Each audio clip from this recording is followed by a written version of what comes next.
Hey guys, so in the last lecture we understood what is variance of a random variable and how to calculate it, right? Now in today's video we will understand what are Bernoulli trials and what is binomial distribution. So let's begin by understanding what are Bernoulli trials. Well, we know there are several experiments which are dichotomous in nature. Well, what is the meaning of dichotomous here? We say an experiment is dichotomous when there are going to be only two possible outcomes for that experiment in that scenario. Like in tossing a coin, we are either going to get a head or a tail. So there are only two possible outcomes, right?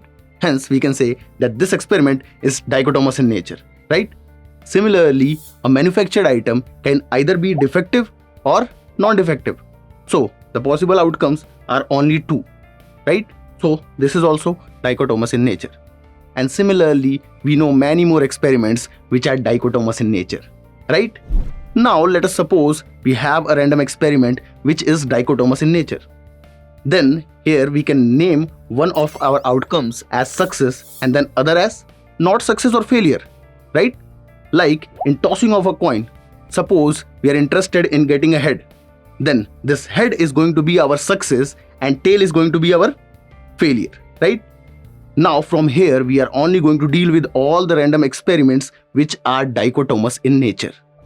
So now let's understand what is the meaning of trials. So suppose we toss a coin 10 times. Then tossing a coin each time is one trial here. So here we can say that we have 10 trials. Similarly, suppose we roll a die 30 times. Then rolling of a die each time is one trial. So here we can say that we have 30 trials. So simply we can say that the number of times we perform an experiment is equal to the number of trials, right? So hopefully you understood what are trials. Now let's understand what is the meaning of Bernoulli trials. Well, we can say that the trials of a random experiment, Bernoulli trials, if they satisfy following four conditions. Condition number 1, that the number of trials should be finite. For example, let's consider an experiment of tossing a coin. Then we can toss this coin for finite number of times only. Well, that means either we can toss the coin 10 number of times, 20 number of times, 30 number of times, 50, 1000, 2000, any number, but that has to be finite. And if the number of times we are going to toss the coin is going to be infinite number of times, then it can't be a Bernoulli trial. Condition number 2, that the trials should be independent. Well, what is the meaning of that? Well, this means that outcome of one trial is not going to affect the outcome of the other trial, right? Because that was the meaning of the independent events also, that one event is not going to affect the outcome of the other event, right? So let's move to the third point.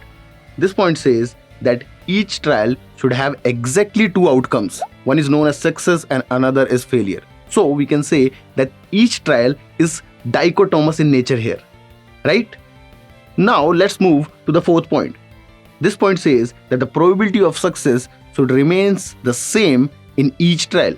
That means that if we consider experiment of tossing of a coin 10 times and let's consider head as our success, then probability of head has to be same in each toss. Then only we can call that trial as a Bernoulli trial. So hopefully you have understood what is Bernoulli trials. But let's consider an example to make this more clear. So consider the experiment of rolling of a die 50 times. And let us define our success as getting an even number. Then what will be our failure?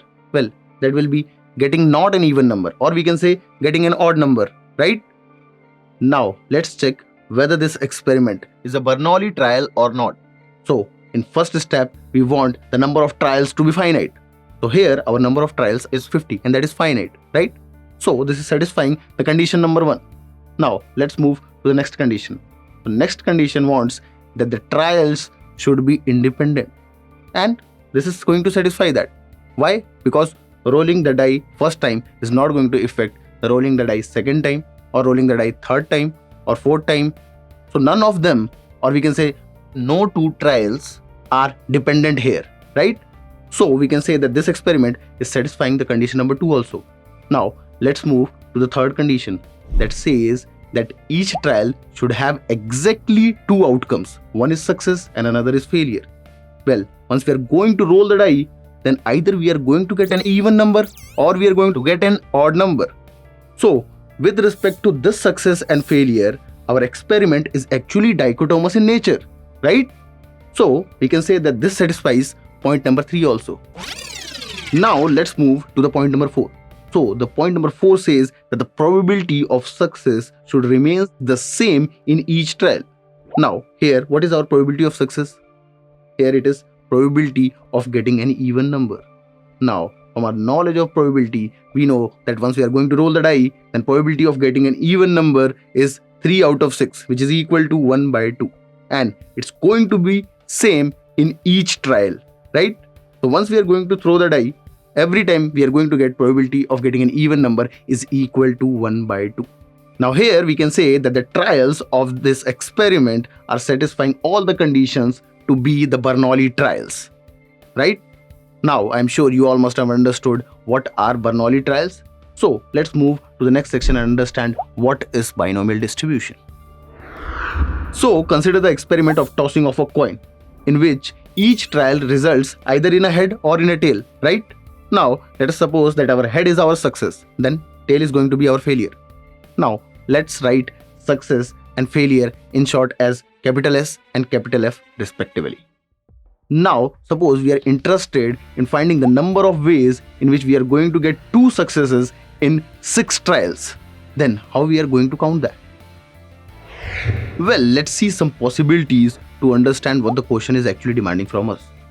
So the question is asking us that in how many ways we are going to get 2 successes in 6 trials. Well, it can be possible that we got success in the first 2 trials and in the remaining 4 trials we got the failures.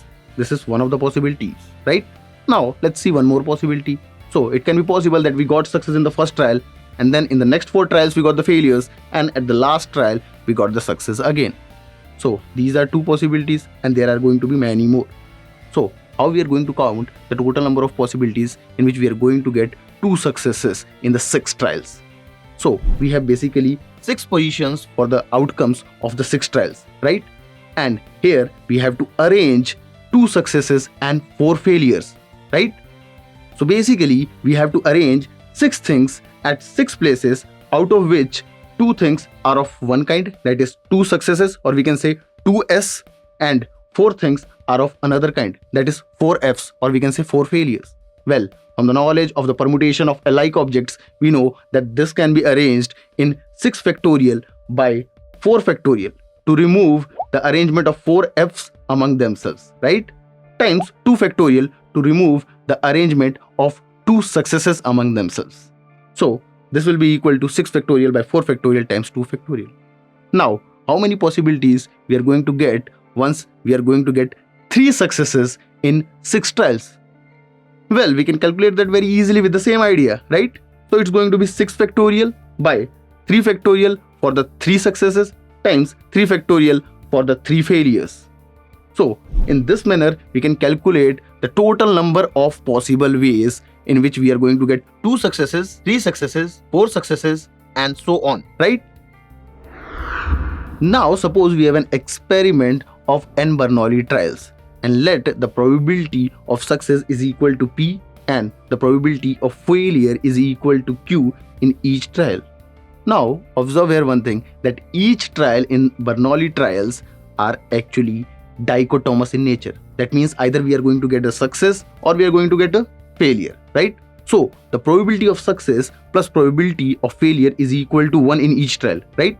So this implies that P plus Q is equal to 1. Now here, if we know the probability of success, that is P, then we can easily calculate Q, that is going to be 1 minus P, right? Now observe that if we are going to write each and every possible way of getting 0 successes or 1 successes or 2 successes and so on, n successes in n Bernoulli trials, then this is going to be a very lengthy process. So why not to get some formula to get the probability distribution of the random variable x, where x gives the number of successes corresponding to each outcome. Now observe one thing, that this random variable x, which gives us the number of successes, corresponding to each outcome of n Bernoulli trials can only take the possible values as 0, 1, 2, 3, 4, 5, so on till n, right? Now let x denote the number of successes corresponding to each outcome. So clearly we can say that this x is a random variable and the possible values of this random variable x is going to be 0, 1, 2, 3, 4, so on till n, right? Now we know all the possible values of this random variable x. Now if we are able to calculate the probability corresponding to each values of this random variable x, then we are going to get a probability distribution. And the probability distribution of this random variable is actually known as binomial distribution. Why binomial distribution? Well, we will come to know about this later. But first, we have to calculate probability corresponding to each value of this random variable x. So let's begin with that. Well, first let's start by calculating the probability of each outcome of n Bernoulli trials with r successes. Well, that means that out of n trials, we are going to get success in r of them and failures in n minus r of them, right? Now let's denote our success by capital S and failure by capital F. Now in our each outcome we want r number of S and n minus r number of F, right? Now we know that each trial is actually independent of every other trial in Bernoulli trials, right? So we can just basically multiply the probabilities corresponding to each trial. So basically we have r number of successes. So it will be p multiplied with p r number of times, right? And this will be multiplied by the probability of the failures, that is q multiplied by q n minus r number of times. So probability of each outcome of n Bernoulli trials with r success is equal to p power r times q power n minus r. And if you want to write this probability in terms of just probability of success, then replace q is equal to 1 minus p. So this will be equal to p power r times 1 minus p power n minus r. Now let's calculate probability of random variable x is equal to r, or we can say probability of getting r number of successes. Now observe that here we have to calculate probability that x is equal to r, that is getting r number of successes, right? So this will be equal to the total number of outcomes which have r number of successes, right, times the probability of each outcome with r successes, right? So how many outcomes are there which have r number of successes? So basically we have to arrange n things. Out of those, r are of one kind, that is successes, and n minus r are of another kind, that is failures, right? And this can be done in n factorial by r factorial to remove the arrangement of r successes among themselves, times n minus r factorial, right? Times we have to multiply this with the probability of each outcome with r success in n Bernoulli trials, and that we have calculated previously, that is p power r times q power n minus r. So probability of x is equal to r is equal to n factorial by r factorial times n minus r factorial times p power r times q power n minus r. Now observe that we can write this as NCR, right? So probability that x is equal to r will be equal to NCR times p power r times q power n minus r. Now let's understand this formula. So this says that probability that we are going to get r number of successes in n Bernoulli trials is, first we have to select r positions out of n positions, right? And then we are going to get r successes in that. So that will be p power r, probability of the successes because they are independent events, times q power n minus r, that is the probability of all the remaining failures. So hopefully you have understood how we got this probability of x is equal to r. Now here put all the possible values of r, that is 0, 1, 2, 3, 4, 5, so on till n. Then we are going to get probability corresponding to each value of the random variable x, right? And after putting the values of r here, we are going to get this probability distribution. And this probability distribution is actually known as binomial distribution. How? Well, let's take the sum of all these probabilities. And since this is a probability distribution, then that has to become equal to 1. Now, observe that this is nothing but something we have seen somewhere else also. That is in binomial theorem chapter, right? That is x plus y power n is equal to nc0 times x power 0 y power n plus nc1 times x power 1 times y power n minus 1 and so on till last term ncn times x power n times y power 0, and this is same. Now the difference is that here our x is actually equal to p and y is equal to q, right? Now by this expression will be equal to p plus q power n. Now we know that p plus q is equal to 1. So this is equal to 1, right? So this is satisfying the condition for being the probability distribution also, right? Now why this is known as binomial distribution?